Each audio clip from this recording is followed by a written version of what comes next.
Hello students, ഇനി നമുക്ക് reflection of waves എന്താണെന്ന് നോക്കാം. റിഫ്ലക്ഷൻ ഓഫ് ട്രാൻസ്വേഴ്സ് വേവാണ് നമ്മളിവിടെ പഠിക്കുന്നത്. ട്രാൻസ്വേഴ്സ് വേവിൻ്റെ റിഫ്ലക്ഷൻ. ഇവിടെ റിഫ്ലക്ഷനിലെ റിജിഡ് ബൗണ്ടറിയാണ് നമ്മൾ ആദ്യം ഡിസ്കസ് ചെയ്യുന്നത്. അപ്പോൾ റിജിഡ് ബൗണ്ടറിയിൽ എങ്ങനെയാണ് ഒരു വേവ് റിഫ്ലക്റ്റ് ചെയ്യുന്നത് എന്ന് നോക്കാം. ഈ ഒരു ഫിഗർ ശ്രദ്ധിക്കുക. ഇവിടെ ഒരു കുട്ടി ഒരു ചരടിൽ പിടിച്ചിട്ടുണ്ട്. ആ ചരടിൻ്റെ മറ്റേ അറ്റം ഗ്രൗണ്ടിൽ നാട്ടിയിരിക്കുന്ന ഒരു പോള്, റിജിഡായിട്ട് നാട്ടിയിരിക്കുന്ന ഒരു പോളിലാണ് ഫിക്സ് ചെയ്തിരിക്കുന്നത്. ഈ കുട്ടി ഈ ചരടൊന്ന് ഉയർത്തി താഴ്ത്തി വിടുമ്പോൾ ഉണ്ടാകുന്ന ഒരു transverse wave that is travelling in this direction and about to hit here at the boundary.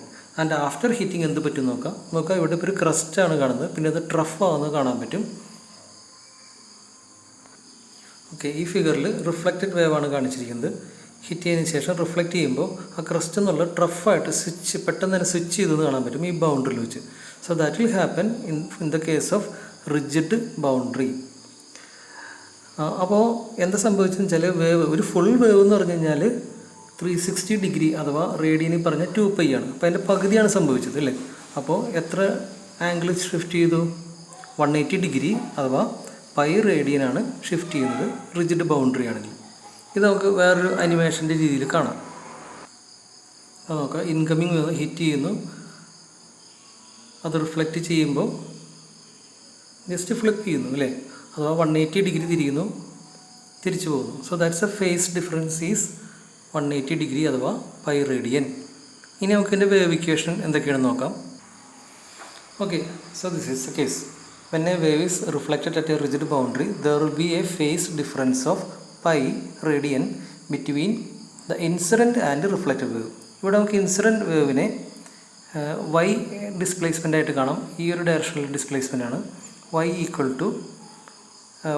To a sin kx minus ωt എന്ന് നമുക്ക് ഇൻസിഡൻറ്റ് വേവിനെ കാണാം. അപ്പോൾ അതിൻ്റെ ഫിഗർ കണ്ടു കഴിഞ്ഞാൽ ഇതുപോലെയാണ്. ഇവിടെ ടെസ്റ്റിലെ ഫിഗർ ഇതാണ്. ഇവിടെ വേവ് ടുവേഴ്സ് ലെഫ്റ്റായിട്ടാണ് മൂവ് ചെയ്യുന്നത്, വരുന്ന വേവ്. അപ്പോൾ ടുവേഴ്സ് ലെഫ്റ്റായിട്ട് വന്ന് ഹിറ്റ് ചെയ്യുന്ന ഇൻസിഡൻറ്റ് വേവ് ആയതുകൊണ്ടാണ് ഇവിടെ നമുക്ക് മൈനസ് കാണുന്നത്. ഇനി after reflection it is going towards right അല്ലേ, ഇത് വലത്തേക്കാണ് പോകുന്നത്. ടുവേഴ്സ് റൈറ്റ് ആകുമ്പോൾ അത് പ്ലസ് ആയിട്ട് കാണാൻ പറ്റും. ഇവിടെ ഇത് റിഫ്ലക്റ്റഡ് വേവിൻ്റെ ഇക്വേഷനാണ്. ഇവിടെ ഒരു പ്ലസ് കാണാൻ പറ്റും ഈ മൈനസിൻ്റെ സ്ഥാനത്ത്. മാത്രമല്ല ഒരു എക്സ്ട്രാ വേവ് ആംഗിളും കൂടി ആഡ് ചെയ്യപ്പെട്ടിട്ടുണ്ട്, ദാറ്റ് ഈസ് π റേഡിയൻ. ഇത് ട്രിഗണോമെട്രിക്കലായിട്ട് നമുക്ക് തന്നെ തിരിച്ചിങ്ങനെ എഴുതാൻ പറ്റും. Reflected wave y equal to YR means y reflected equal to minus a sin kx plus ωt. So this a incident and this is a reflected wave equation ഈ ഒരു figure പ്രകാരം. ഇനി നമുക്ക് ഇതേ റിഫ്ലക്ഷൻ ഒരു ഓപ്പൺ ബൗണ്ടറി അഥവാ free ബൗണ്ടറിയിലാണ് സംഭവിക്കണമെങ്കിൽ എന്തായിരിക്കും നോക്കാം. ഇപ്പോൾ ഫ്രീ ബൗണ്ടറിയിൽ incident for a reflection in an open boundary the reflected wave is represented as incident wave പഴയത് തന്നെയാണ് കേട്ടോ. ഇൻസിഡൻറ്റ് വേവ് ഇത് തന്നെയാണ് ഇൻസിഡൻറ്റ് വേവ്. ഇനി റിഫ്ലക്റ്റഡ് വേവ് ഇങ്ങനെയായിട്ട് വരും. അവിടെ ഫേസ് ഡിഫറൻസ് ഉണ്ടാകില്ല. There is no phase difference. Phase difference ഇവിടെ π വന്നിട്ട് സ്ഥലത്ത് അവിടെ 0 എന്ന് കാണാൻ പറ്റും. പിന്നെ അപ്പോൾ അതുകൊണ്ട് ഈ ഇക്വേഷൻ അങ്ങനെ തന്നെ മാറ്റി എഴുതാം. a sin kx plus ωt ആണ് ഇവിടെ റിഫ്ലക്റ്റഡ് വേവിനെ കാണിക്കുന്ന ഇക്വേഷൻ. ഏത് കേസാണ്? ഇവിടെ ഒരു ഫ്രീ ബൗണ്ടറി ആണെങ്കിൽ.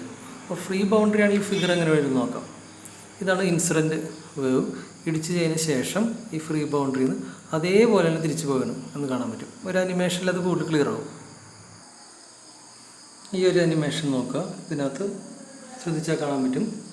വേവ്സ് വന്ന് ബൗണ്ട് ചെയ്ത് കഴിയുമ്പോൾ അതേ ഫേസിൽ തന്നെ തിരിച്ചു പോകുന്നതായിട്ട് കാണാൻ പറ്റും. ഇതാണ് soft boundary, free boundary, non rigid boundary reflection എന്ന് പറയുന്നത്.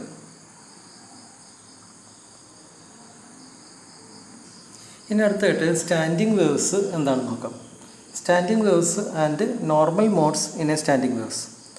Consider A system which is bounded at both the ends such as A stretched string fixed at the ends or an air column of finite length. പഠിക്കാൻ എളുപ്പത്തിന് നമുക്കൊരു stretched string നോക്കാം. ഒരു violin അല്ലെങ്കിൽ guitar പോലെ രണ്ടറ്റവും ഫിക്സ് ചെയ്തിട്ട് ഉള്ള ഒരു സ്ട്രിങ്. നമ്മൾ ഇതുവരെ പഠിച്ച രണ്ട് കേസും ഒരറ്റം മാത്രം ഫിക്സ് ചെയ്തിരുന്നുള്ളൂ അല്ലേ. അപ്പോൾ റിഫ്ലക്റ്റഡ് വേവ് ചെന്ന് മുട്ടുന്നതും രണ്ട് സൈഡിൽ ഫിക്സഡ് ആണെങ്കിലോ ഫോർവേഡ് പോയി റിഫ്ലക്റ്റ് ചെയ്ത് ഇവിടെ ചെന്ന് റിഫ്ലക്റ്റ് ചെയ്ത് വീണ്ടും ഇവിടെ പോയി ഇവിടെ റിഫ്ലക്റ്റ് ചെയ്ത് വീണ്ടും ഇവിടെ വന്ന് റിഫ്ലക്റ്റ് ചെയ്ത് ഇതിങ്ങനെ ബാക്ക് ആൻഡ് ഫോർത്ത് റിഫ്ലക്ഷൻ നടന്നുകൊണ്ടിരിക്കും. മാത്രമല്ല ഈ വരുന്ന റിഫ്ലക്ഷൻസൊക്കെ പരസ്പരം എന്ത് ചെയ്യും, ഓവർലാപ്പ് ചെയ്യുകയും ചെയ്യും. അങ്ങനെ ഓവർലാപ്പ് ചെയ്യുമ്പോൾ മറ്റേ പർട്ടിക്കുലർ പോയിന്റിൽ ഉണ്ടാകുന്ന വേവ്സ് നമുക്ക് ഇങ്ങനെ എഴുതാൻ പറ്റും. അപ്പോൾ ഈ സ്ട്രിങ്ങിൻ്റെ രണ്ട് എൻഡുകളിലും ബൗണ്ടറിയാണ്. ഓക്കെ, രണ്ട് എൻഡുകളിലും ബൗണ്ടറിയാണ്. അപ്പോൾ ഈ ഒരു വേവിനെ ടുവേഴ്സ് ലെഫ്റ്റിലേക്ക് പോകുന്ന വേവിനെ നമുക്ക് ഈ ഒരു ഇക്വേഷൻ വെച്ച് എഴുതാം. y1 എന്നുള്ള ഇക്വേഷൻ വെച്ച് എഴുതാം. അവിടെ a sin kx minus omega T ആണ് ടുവേഴ്സ് ലെഫ്റ്റിൽ പോകുന്ന ആ ഒരു ട്രാവലിംഗ് വേവിൻ്റെ. ഇനി ടുവേഴ്സ് റൈറ്റ് പോകുന്ന ട്രാവലിംഗ് വേവിൻ്റെ ഇക്വേഷൻ നമുക്ക് y2 എന്ന് എഴുതാം. ടുവേഴ്സ് റൈറ്റ് ആയതുകൊണ്ട് തന്നെ ഇവിടെ പ്ലസ് ആണെന്ന് കാണാൻ പറ്റും. സെയിം ഇക്വേഷൻ പക്ഷേ ഇവിടെ പ്ലസ് ആണെന്ന് കാണാൻ പറ്റും. അപ്പോൾ ആ സ്ട്രിങ്ങിലെ ഏതെങ്കിലും ഒരു പോയിന്റിൽ നമുക്ക് ഹൊറിസോണ്ടൽ ദിശ ചെയ്തുകൊണ്ട് എക്സ് എന്ന പൊസിഷനായിട്ട് എടുക്കാം. ഏതെങ്കിലും പോയിന്റ് എക്സിലെ വേവ് എന്ന് പറയുന്നത് കമ്പൈൻഡ് വേവ് ആയിരിക്കും. ഇപ്പോൾ ഈ കമ്പൈൻഡ് വേവ് എന്ന് പറയുന്നത് y1 പ്ലസ് y2 ആണ്. നമുക്ക് ആ ഇക്വേഷനെ ഇതുപോലെ ആഡ് ചെയ്ത് എഴുതാം. അപ്പോൾ ആ ഇക്വേഷൻ ആഡ് ചെയ്ത് എഴുതുമ്പോൾ ആ കമ്പൈൻഡ് വേവിൻ്റെ ഇക്വേഷൻ സൂപ്പർ പൊസിഷൻ പ്രിൻസിപ്പിൾ വെച്ചാണ് കമ്പൈൻഡ് വേവ് എന്ന് പറയുന്നത്. സൂപ്പർ പൊസിഷൻ പ്രിൻസിപ്പിൾ എന്ന് പറയുന്നത് when two waves are combined, the result wave will be having an amplitude same as the algebraic sum of the two waves.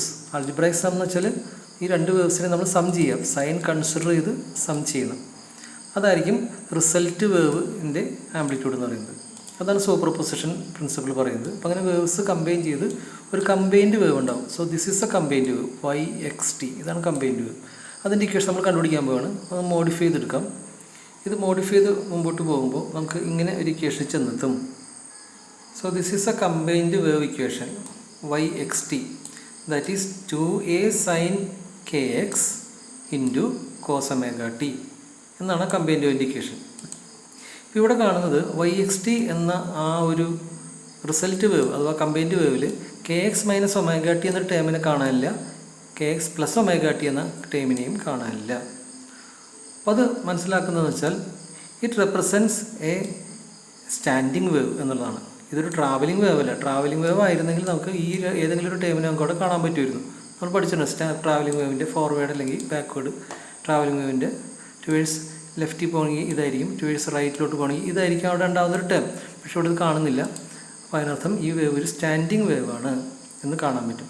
അപ്പോൾ അങ്ങനെ standing wave ആണെങ്കിൽ 2a into sine kx എന്ന് പറയുന്നത്, അതായത് ഇവിടുത്തെ ആദ്യത്തെ ടേം എന്ന് പറയുന്നത് അതിൻ്റെ ആംപ്ലിറ്റ്യൂഡിനെ, ആ വേവിൻ്റെ ആംപ്ലിറ്റ്യൂഡിനെ ഡിപ്പെൻഡ് ചെയ്യുന്നു. ആ ആംപ്ലിറ്റ്യൂഡ് എന്തിനെ ഡിപ്പെൻഡ് ചെയ്യുന്നു? എക്സ് പൊസിഷൻ, ഏത് പൊസിഷനിലാണ് നമ്മൾ നോക്കുന്നോ ആ പൊസിഷനായിട്ടും ഡിപ്പെൻഡ് ചെയ്യുന്നത് കാണാൻ പറ്റും.